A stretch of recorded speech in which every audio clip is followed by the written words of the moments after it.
Welcome to our weekly 3-minute therapy podcast. I'm Dr. Michael Edelstein, clinical psychologist with a website, 3minutetherapy.com. And we discuss all things related to REBT, Rational Emotive Behavior Therapy, which was devised by Albert Ellis in the 1950s and created a revolution in psychotherapy. If you want to know more about Albert Ellis, just Google him, and he's written over 80 books. Today, we're going to be discussing perfectionism and imperfection and all things related. And I'm here with my podcast partner, Mick Berry, REBT expert.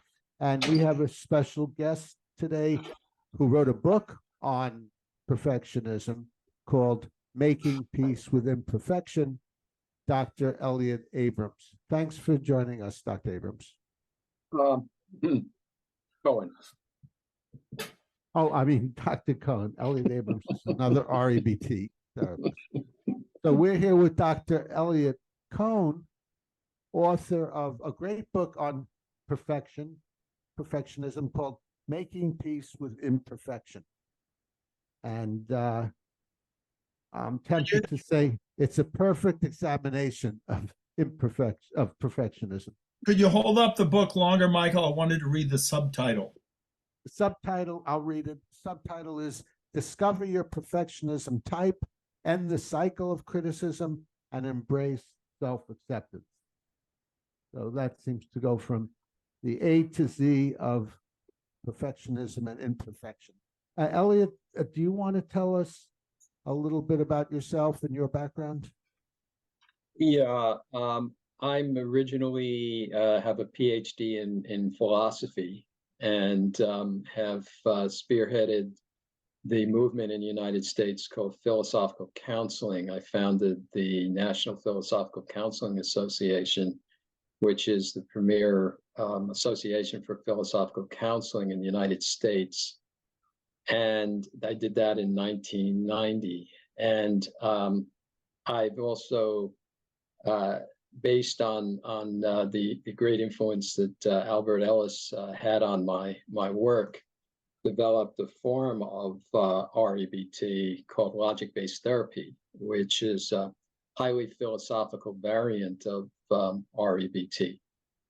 And so I do a lot of work there. I'm also involved. I'm actually currently getting a degree in social work. So I've been doing work in actually relating logic-based therapy and REBT to the context of broader context of social work, which is largely systems-based approach that emphasizes strengths, which is very consistent with the kind of approach that I take, because in LBT we introduce virtues, and that's the strength-based model of logic-based therapy, which is quite consistent with social work.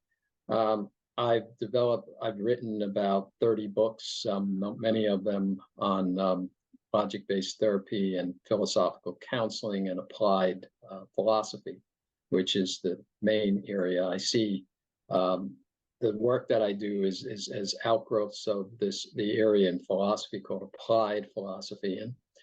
And Albert Ellis was very much into philosophy, and so I was oftentimes, his on-call philosopher when he needed some philosophical insights that I could provide. And so that's a bit about myself and my work. Okay, great. And your book, Making Peace with Imperfection, is quite a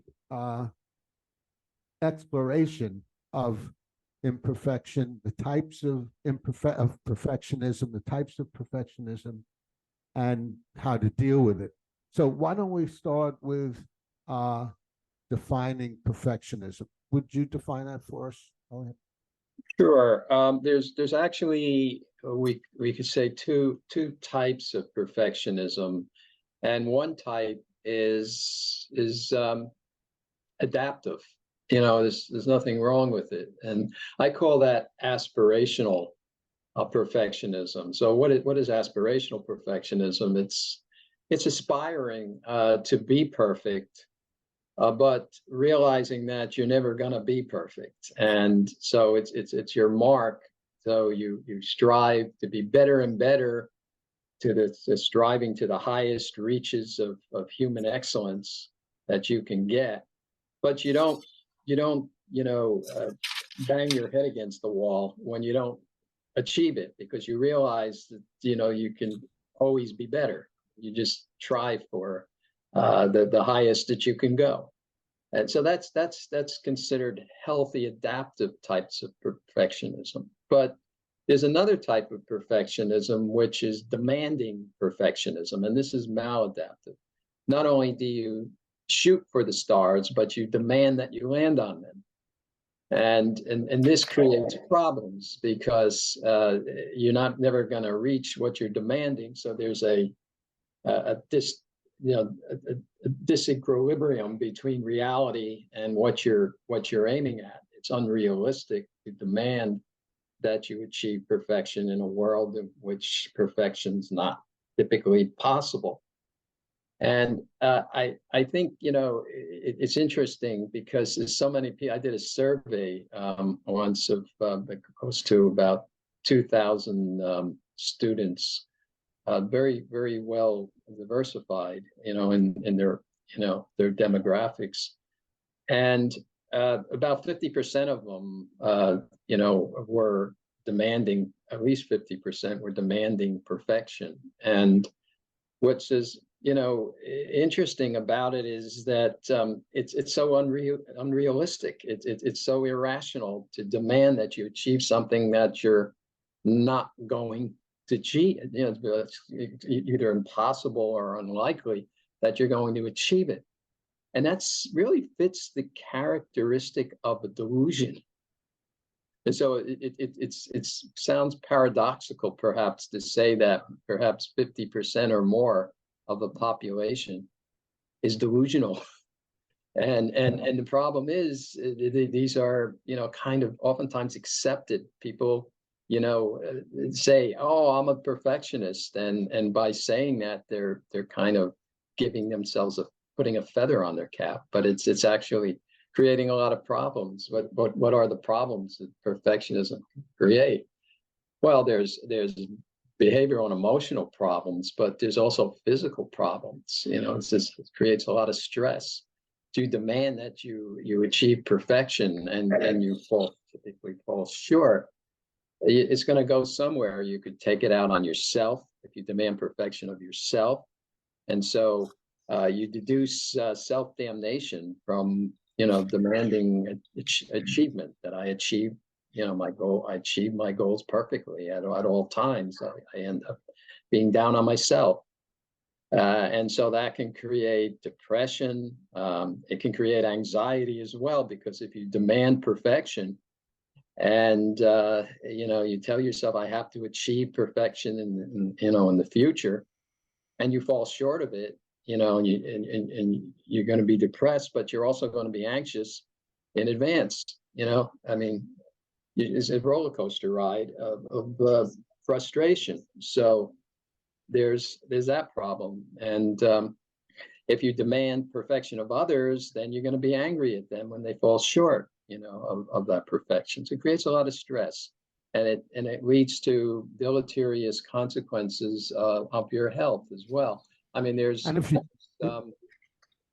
Elliot, physical exhaustion. There's mental health decline. Self-care is lacking. Feelings being overwhelmed, and much else. So it's and really also, Elliot, would you agree there's demanding perfection of the conditions of your life? So that's a third area of demanding perfection.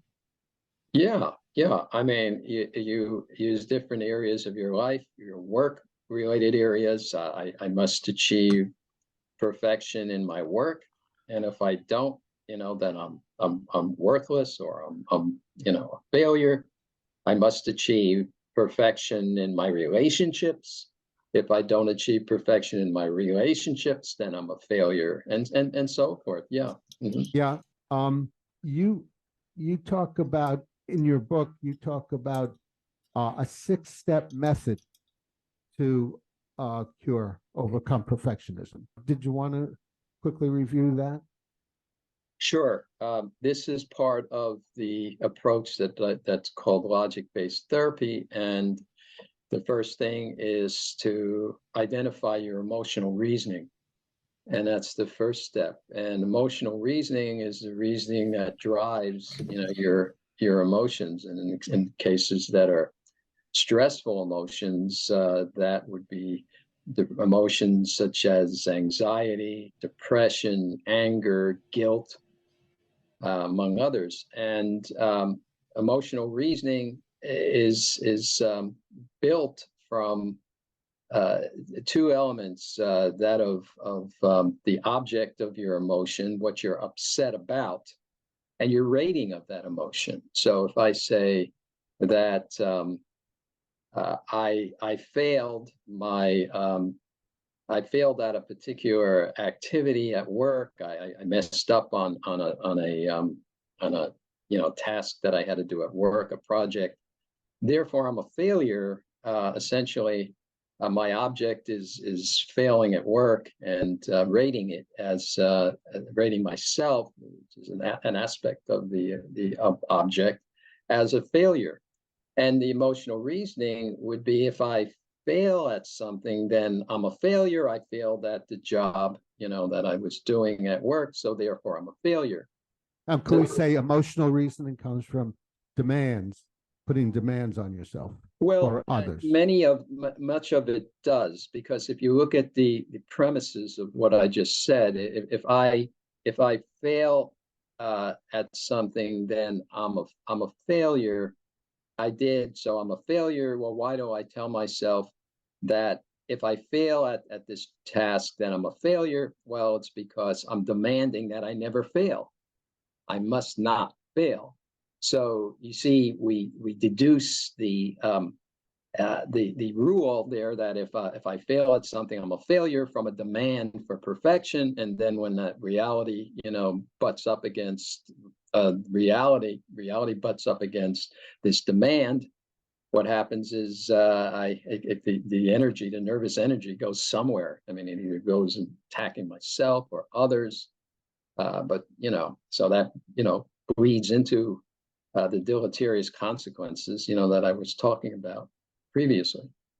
So that's the first step. The second step is to identify the fallacies, in the reasoning. Here, in the example that I gave, you have perfectionism at the top, of that hierarchy of reasoning, and you also have self-damnation. If I fail, if I didn't achieve what I must achieve, then I'm a failure. So you identify the faulty thinking, which is self-damnation on the one hand, and the demand for perfection that drives it. And then what you do in the third step is you refute the irrational thinking. And the irrational thinking here is I must succeed at everything I do in my work life. Is that reasonable? And we talked once about, I believe I was on some time back, and we talked about the different types of refutation. I mean, we had a session on refutation. So that's the third step. And, there could be pragmatic refutations. Well, it's self-defeating to demand that you would try to achieve something that you're not going to achieve. It's just going to frustrate you and mess you up. And there's, logical problems with it too. You're demanding that you achieve, and you never mess up. Do you do that? You make that demand of others? Maybe not. And so then you have inconsistencies in your belief system. And so another problem with the logic, would you agree? Another problem with the logic is it says, because I prefer to be perfect, therefore I absolutely must. But that's a non sequitur. Preference doesn't equal a must or demand. That's right. Yeah, just because you prefer that you succeed doesn't mean you must. And so another way of refuting it is to point out, well, you're confusing preferences with demands, musts with preferences, and that doesn't work. And so that's the third step. The fourth step here of logic-based therapy is innovative here because it systematically relates different irrational modes of thinking, different fallacies, to virtues. And these are what we call guiding virtues. For instance, if you're self-downing, you damn yourself, then the guiding virtue of self-damnation is unconditional self-acceptance. See, so you automatically know what you have to work on because that's the guiding virtue of self-damnation. And the guiding virtue of perfectionism, demanding perfection, is what's called metaphysical security. That is security about reality, realizing that reality is imperfect. You're never going to be perfect. Reality doesn't accommodate that. And so you metaphysical security means that you're secure about the imperfections in reality. You're secure that there's uncertainty. You can't control everything, that human beings make mistakes, they're fallible creatures, and so on and so forth. So once you have the guiding virtues, then according to the fifth step, you identify an uplifting philosophical idea that helps to inspire you towards that virtue. For instance, well, what could make you feel more self-confident, more self-accepting? What kind of philosophical ideas? And this question is one that's open. In other words, there's many different types of philosophical approaches that people can resonate with, but you can't Elliot. dictate. Yeah, Elliot, before we get to the sixth step, Mick, I think Mick is back with us. Mick, can you hear us? Yeah, so I really love your terms, aspiring perfection, and then was it self-defeating perfection or no, demanding perfection? I think that's a really good delineation because when you mentioned the title of your book, which is Making Peace with Imperfection, I don't know if I ever make peace with imperfection, but what I personally do is I accept dissatisfaction about my not achieving the perfection, but I can see that what I've done for myself is to aspire to do something as well as I can and accept that I'm probably not going to. And I think baseball is a perfect example. Every time a player goes to bat, they try to get a hit. And if they're batting .333 for the year, they had a great year. So, yeah, and then also in defining perfection, in defining it that way, I thought that was very good. I once heard Albert Ellis define perfectionism as attempting to achieve the impossible, and I think he was referring to what you call demanding perfectionism, because aspiring perfectionism is accepting, it's going to most likely be impossible for me to achieve perfectionism, but I don't have to.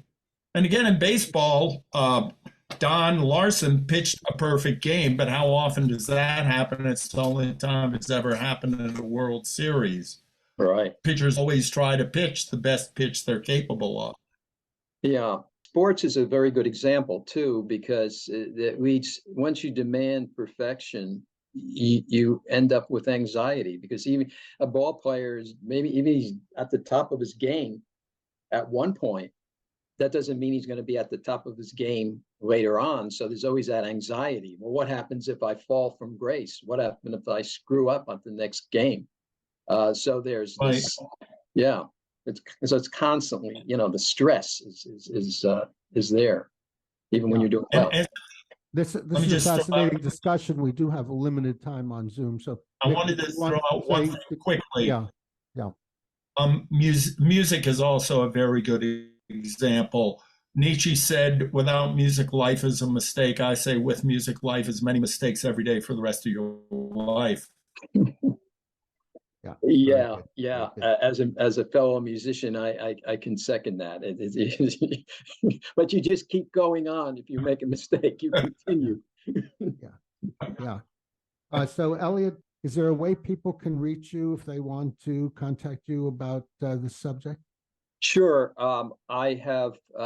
I can be reached at uh, Elliot D. Cohen, Elliot D as in David, Cohen.com. That's my personal website. You can also reach me on Psychology Today.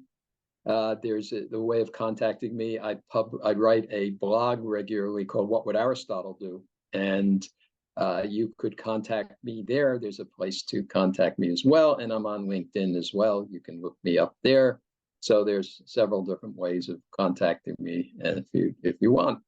So I'll be happy to hear from those here in this podcast.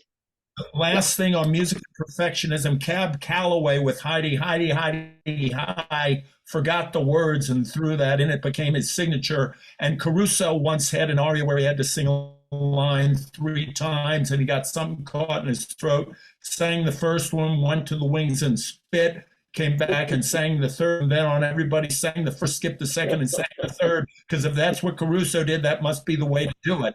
Sometimes your mistakes end up being the thing that is the best thing about you. That's right. That's right. So we can very, very humorously laugh at ourselves and say, hey, join the club. We're all human. And it can be as you say, it can be your mark of excellence to be mistaken. Yeah. Well, thank you very much. A fascinating discussion on perfection and perfectionism and making peace with imperfection, Dr. Cohen's book. And thank you, Chris Rossini, our tech engineer. Comment below if you have thoughts on the subject. Give us a thumbs up if you enjoyed it. Suggest subjects for future podcasts, and volunteer if you'd like to be a guest. Elliot survived, and I'm sure you would also. And subscribe to the 3 Minute Therapy podcast to stay on the rational side of life.